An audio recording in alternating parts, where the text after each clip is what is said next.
PIX2048 Ticker. Let's get into it. In the artGirl tick function, if PIX2048 is dirty, we'll mark it as clean, and then do our texture upload again. In the PIX2048 functions, we do not have a tick function, and we have reasons for that.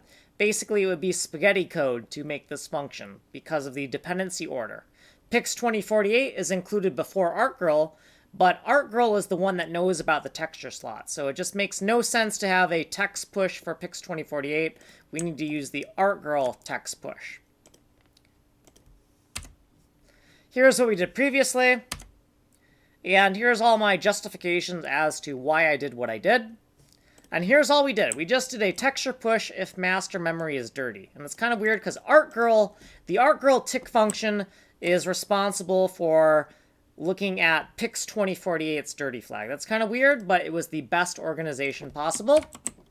You have been on this playlist. If you want a more detailed explanation, you can go here. Same video number. You can check out the code here, and you can email me here. This has been video 184 PIX2048 Ticker.